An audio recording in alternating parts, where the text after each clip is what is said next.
Hello everyone. तो आज मैं फार्मास्यूटिक्स में जो मीट्रोलॉजी का हमारा लास्ट टॉपिक चल रहा था आइसोटोनिसिटी, उसी के बारे में आपसे बात करूंगी। आइसोटोनिसिटी आइसोटोनिसिटी में मैंने जो आपको लास्ट लेक्चर में पढ़ाया था उसमें मैंने आपको कुछ टर्म्स क्लियर की थी कि what is the isotonicity, what is isoosmosity या आइसोओस्मोटिक सॉल्यूशंस। ये दो टर्म्स मैंने आपको इसमें क्लियर की थी कि आइसोटोनिसिटी और आइसोओस्मोटिक सॉल्यूशंस के बीच में क्या डिफरेंस है। दोबारा से थोड़ा सा रिपीट कर देती हूँ। जो आइसोटोनिसिटी है, कोई भी सॉल्यूशन, दो सॉल्यूशंस अगर which are separated by the biological membrane and on one side there is any body fluid or blood plasma and it is compared with the any other solution that is called as the isotonic solution। और isosmotic होती है कि जो in vitro process है उसमें दो solutions are separated by the semi permeable membrane. Biological membrane भी semi permeable membrane है, लेकिन जो आइसोटोनिसिटी है वो इन वाइवो प्रोसेस है और जो आइसोस्मोटिक सॉल्यूशंस होते हैं वो इन विट्रो प्रोसेस होती है। अब जो आइसोटोनिसिटी या isosmotic solution, all the isotonic solutions will be isoosmotic but all the isoosmotic solutions may और मे नॉट बी आइसोटोनिक। ये मैंने लास्ट टाइम में बताया था कि जितने भी आइसोस्मोटिक सॉल्यूशंस हैं वो आइसोटोनिक हो सकते हैं, लेकिन सभी आइसोटोनिक सॉल्यूशंस जो हैं वो आइसोस्मोटिक होंगे ही होंगे। इसके टर्म पे मैंने आपको तीन टर्म्स करवाई थी, hypertonic solution, hypotonic solution and isotonic solution. चलिए, तो अब इसका नेक्स्ट जो टॉपिक है वो हम कैरी ऑन करते हैं अगर कि how to adjust the isotonicity. जो आज की क्लास में मैंने टॉपिक आपसे डिस्कस करना है that is how to adjust isotonicity.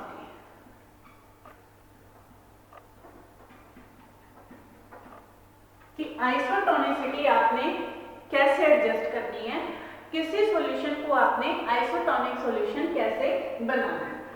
Hypertonic, hypotonic या आइसोटोनिक जो सॉल्यूशंस की डेफिनेशंस हैं या जिसका जो कॉन्सेप्ट है आप पिछले वीडियो के अंदर आप क्लिक ऑन करके देख सकते हो, क्योंकि अगर आपको वो टॉपिक क्लियर होंगे कि what are the hypertonic solution, what are the hypotonic solution, what are the isotonic solution, तभी हम आगे का ये टॉपिक डिस्कस कर पाएंगे, आपके समझ में आएगा। तो there are the four methods to adjust the isotonic solutions. First one is freezing point method, freezing point method। Second one is, first one is freezing point method, second one is molecular concentration method, third one is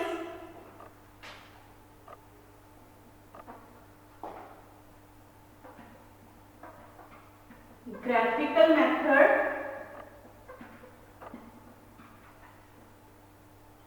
and last one is the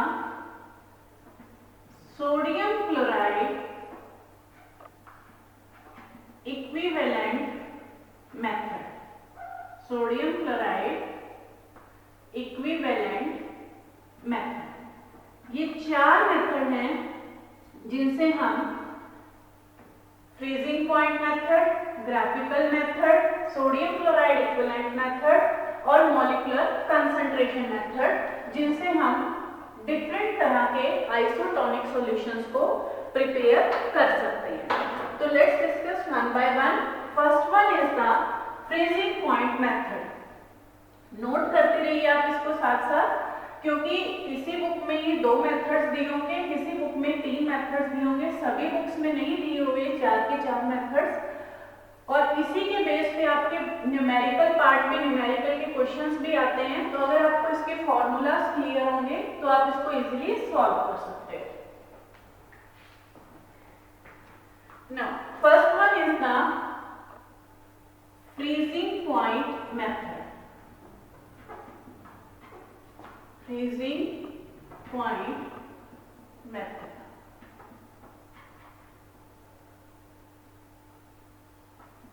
Now what is the freezing point? Freezing point होता क्या है? Freezing point है it is the temperature at which any solution will get freeze out। कि जिस temperature के ऊपर कोई भी सॉल्यूशन फ्रीज होता है उसको हम बोलते हैं फ्रीजिंग पॉइंट। जैसे सपोज वाटर है, वाटर का फ्रीजिंग पॉइंट कितना है? कितना है वाटर का फ्रीजिंग पॉइंट? 0 degree Celsius. ठीक। सोडियम क्लोराइड है, सोडियम क्लोराइड का फ्रीजिंग पॉइंट कितना है? वैसे तो इसका फ्रीजिंग पॉइंट है 0.576 डिग्री सेल्सियस, लेकिन जो हमारा ब्लड प्लाज्मा है 0.7576 डिग्री सेल्सियस, 0.576 डिग्री सेल्सियस।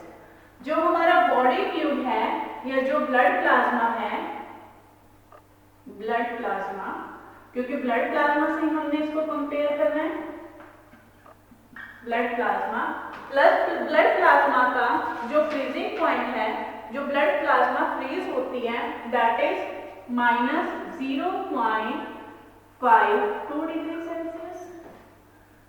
यहां भी माइनस आएगा क्योंकि 0 से कम है, 0.52 डिग्री सेल्सियस। तो अगर कोई भी सॉल्यूशन जिसका फ्रीजिंग पॉइंट -0.52 डिग्री सेल्सियस होगा that will be isotonic with the blood plasma. Clear है कि कोई भी सॉल्यूशन जिसका फ्रीजिंग पॉइंट -0.52 डिग्री सेल्सियस होगा तो वो हमारे ब्लड प्लाज्मा के साथ आइसोटोनिक होगा। क्योंकि कोई भी सॉल्यूशन अगर हम इंटरनली यूज करते हैं, जैसे डेक्सट्रोज सॉल्यूशन है या आई प्रिपरेशंस है या कोई भी जो डायरेक्ट इंजेक्शंस के फॉर्म में यूज करते हैं, they all must be the isotonic with blood plasma. अगर वो आइसोटोनिक नहीं होंगी, सपोज अगर वो हाइपरटोनिक होंगी या हाइपोटोनिक होंगी, तो दोनों ही केस में हमारे सेल्स के लिए हार्मफुल है। हाइपरटोनिक होंगी तो इट में cause the shrinkage of our cell, और हाइपोटोनिक होंगी तो it will cause the rupturing of the cell और it will cause the swelling of the cell. तो अगर किसी भी सॉल्यूशन में हम इतनी कंसंट्रेशन, जैसे सपोज अब सोडियम क्लोराइड है, सोडियम क्लोराइड के वैसे तो फ्रीजिंग पॉइंट 0.576 डिग्री सेल्सियस है, लेकिन मैंने आपको पिछले लेक्चर में बताया था कि 0.9% जो सोडियम क्लोराइड होता है, उस 0.9% सोडियम क्लोराइड का फ्रीजिंग पॉइंट भी कितना होगा? That is -0.52 degree Celsius. तभी हम बोलते हैं कि जो 0.9% सोडियम क्लोराइड सॉल्यूशन है that is isotonic with the blood plasma. मैंने बताया था ना कि पिछले लेक्चर में 0.9% जो सोडियम क्लोराइड सॉल्यूशन होता है वो ब्लड प्लाज्मा के लिए आइसोटोनिक है। क्यों? क्योंकि इसका 0.52 डिग्री सेल्सियस टेम्परेचर होता है। अब हम कैलकुलेट कैसे करेंगे अगर हमने किसी भी सॉल्यूशन को आइसोटोनिक बनाना है? तो इसका एक सिंपल सा मेथड है, सिंपल सा फॉर्मूला है इसका। To maintain the freezing point, formula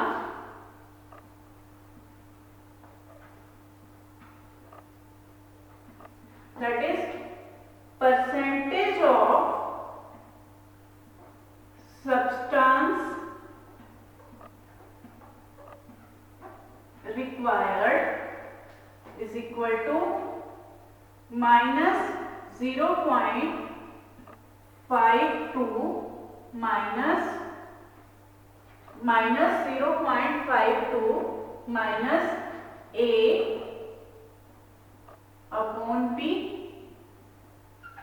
अब A और B इसके अंदर क्या है? A upon B, A is the freezing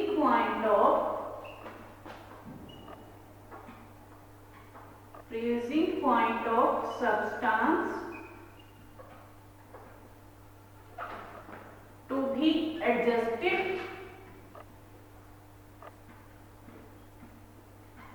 be adjusted and B is the freezing point of substance which is used to adjust। इस चीज को ध्यान से समझिए कि इसका क्या मीनिंग है। A is the freezing point of substance to be adjusted। A का क्या मतलब है कि किस सॉल्यूशन को हमने इसमें आप बुक्स में पढ़ोगे तो बुक्स में एडजस्टेड अनएडजस्टेड इस तरह से दो टर्म्स होंगे, उसमें कंफ्यूज नहीं होना। इसमें जैसे आगे मैं न्यूमेरिकल करवाऊंगी तो उससे आपको क्लियर भी हो जाएगा कि किस सॉल्यूशन का हमने, जैसे सपोज कोकेन हाइड्रोक्लोराइड है, कोकेन हाइड्रोक्लोराइड या पोटेशियम क्लोराइड है, उसके सॉल्यूशन को आपने आइसोटोनिक बनाना है। तो वो है सब्सटेंस जिसको हमने एडजस्ट करना है और उसके लिए हमने और कौन सा सब्सटेंस ऐड करना है ताकि उसका फ्रीजिंग पॉइंट कम हो जाए। तो it is the freezing point of substance which is used to the adjust. इसका भी न्यूमेरिकल करते हैं, उस न्यूमेरिकल से थोड़ा सा आपको इसमें कंसेप्ट क्लियर हो जाएगा। Okay, write down the numerical. Question number 1 numerical is find out the concentration of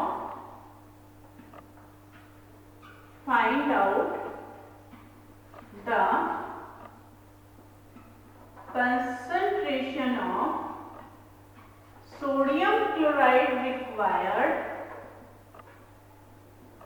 to make 1% solution of cocaine hydrochloride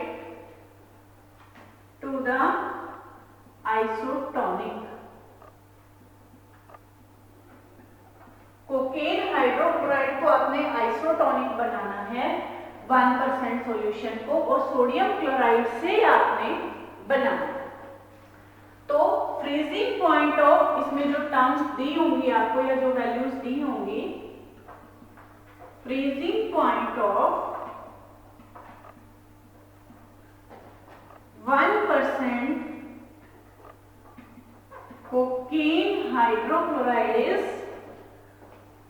freezing point of 1% cocaine hydrochloride is minus 0.090 degree Celsius. And ये आपको एक value इसमें दी हुई है, दूसरी value जो इसमें दी होगी that is freezing point of sodium chloride solution is minus 0.57 degree Celsius.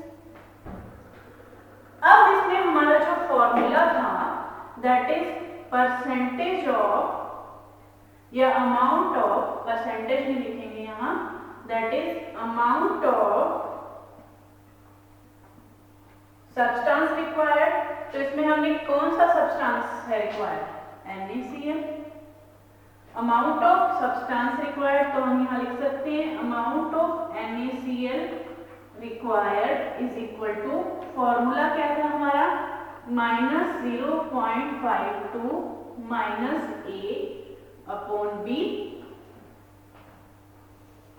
Minus 0.52 तो इसमें फिक्स वैल्यू है, A इसमें क्या था, freezing point of unadjusted substance या सब्सटेंस जिसका आपने फ्रीजिंग पॉइंट एडजस्ट करना है। तो हमने फ्रीजिंग पॉइंट किसका एडजस्ट करना है, कोकेन हाइड्रोक्लोराइड का। तो इसकी वैल्यू कितनी होगी, दैट इज 0.090 डिग्री सेल्सियस। और एडजस्टिंग सब्सटेंस कौन सा है जिससे हमने एडजस्ट करना है, सोडियम क्लोराइड। तो B is equal to 0.576 degree Celsius, दोनों वैल्यू माइनस में है। तो इसमें न्यूमेरिकल क्या हो जाएगा आपका, न्यूमेरिकल होगा दैट इज माइनस 0.52 माइनस, यहाँ इसकी वैल्यू पुट करेंगे 0.09 डिवाइडेड बाय माइनस 0.576। ठीक है, क्लियर है? इसमें जस्ट आपको यही समझना है कि इसमें आपने वैल्यूज पुट कैसे करनी है। अब यहां से अगर हमने माइनस कॉमन निकाला, माइनस में यहां से कॉमन निकाल रही हूं, 0.52 यहां हो जाएगा प्लस 0.09 डिवाइडेड बाय 0.576, माइनस से माइनस कैंसिल। तो इस वैल्यू को जब हम सॉल्व करेंगे तो हमारा जो आंसर आएगा दैट इज 0.746%। इसका क्या मतलब है कि अगर हम इतने ग्राम सोडियम क्लोराइड की 0.746 ग्राम ऑफ सोडियम क्लोराइड को अगर हम परसेंटेज वेट बाय वॉल्यूम, मतलब कि इतने ग्राम को अगर 100 ml ऑफ कोकेन हाइड्रोक्लोराइड के सॉल्यूशन में डाल देंगे तो उसका फ्रीजिंग पॉइंट -0.52 तक एडजस्ट कर देगा, जिससे क्या होगा कि ये जो सॉल्यूशन है वो आइसोटोनिक सॉल्यूशन बन जाएगा। क्लियर है इससे? चलिए, तो अब नेक्स्ट जो मेथड करते हैं, ये तो फ्रीजिंग पॉइंट मेथड था। नेक्स्ट मेथड हम करते हैं that is molecular concentration method. Molecular concentration method,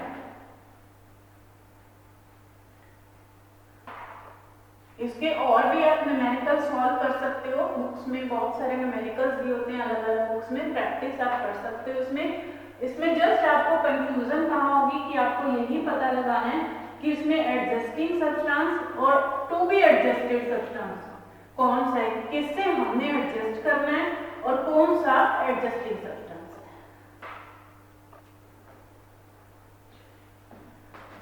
next जो है इसमें, next is the molecular concentration method. Second method is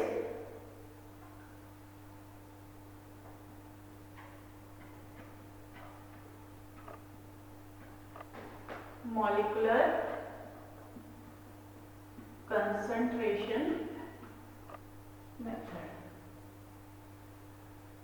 अब जिस तरह से फ्रीजिंग पॉइंट ब्लड प्लाज्मा का फिक्स था -0.52 डिग्री सेल्सियस, इसी तरह से जो मॉलिक्यूलर कंसंट्रेशन है ब्लड प्लाज्मा की दैट इज 0.03%। 0.03% किसकी कंसंट्रेशन है? That is of blood plasma. अब ये मॉलिक्यूलर कंसंट्रेशन क्या होती है? What is the molecular concentration? Molecular concentration है, it is the amount of the solute in grams या in weight, grams per 100 ml. What is the molecular concentration? Molecular concentration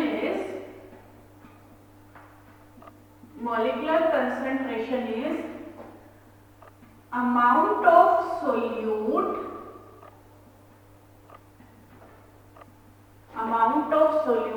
dissolved in grams per 100 ml of solvent, that is also called as gram molecular weight। इसको हम ग्राम molecular wait भी बोलते हैं। तो अब molecular concentration में मतलब कि कितने ग्राम ऑफ सोल्यूट हमने 100 ml ऑफ वाटर के अंदर डिसॉल्व किया है, that is called as the gram molecular weight. अब जो ये मैंने आपको वैल्यू बताई है 0.03%, इसका क्या मतलब है कि अगर हम 100 ml ऑफ ब्लड प्लाज्मा लेंगे, 100 ml ऑफ ब्लड प्लाज्मा के अंदर जो सोल्यूट की अमाउंट है वो है 0.03%। तो अगर कोई भी सॉल्यूशन जिसकी ग्राम मॉलिक्यूलर कंसंट्रेशन 0.03% होगी that will be isotonic with the blood plasma. तो उसके लिए फॉर्मूला क्या है? Formula is amount of the substance required, amount of substance required is equal to 0.03 into gram molecular weight of substance।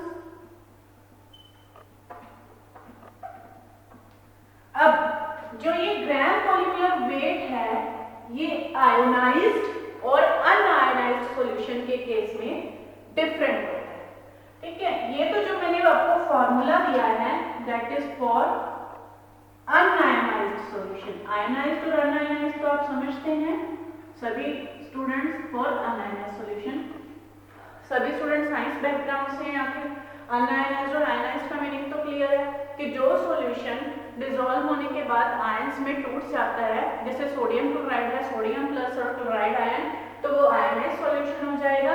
लेकिन जो solution नहीं टूटता जैसे dextrose solution that is unionised solution. तो आयोनाइज्ड सॉल्यूशन के लिए क्या फार्मूला होगा? For ionised solution, ionised solution के लिए फार्मूला क्या होगा? 0.03 into gram molecular weight of the substance divided by number of ions, divided by number of ions। ये दो फॉर्मूले हैं। अगर आपने अनआयोनाइज्ड सॉल्यूशन से आइसोटोनिक सॉल्यूशन बनाना है तो उसका फॉर्मूला ये होगा, और अगर आपने आयोनाइज्ड सॉल्यूशन से बनाना है तो उसका फॉर्मूला ये होगा। अब दोनों का एक अलग अलग एग्जांपल लेके चलें। इस केस में सपोज आपने, इसका मैं पहले एग्जांपल लेके चलती हूँ। जैसे आपने डेक्सट्रोज सॉल्यूशन से बनाना है, डेक्सट्रोज को आपने यूज करना है, ठीक है। डेक्सट्रोज का जो ग्राम मॉलिक्यूलर वेट है वो आपको दिया भी हो सकता है, और कुछ जो कॉमन मॉलिक्यूल्स है उनका आपको पता होना चाहिए। तो ग्राम मॉलिक्यूलर वेट कितना है इसका? 180। ये आप कैलकुलेट भी कर सकते हो। डेक्सट्रोज का फॉर्मूला क्या होता है? C6H12O6, carbon, hydrogen, oxygen.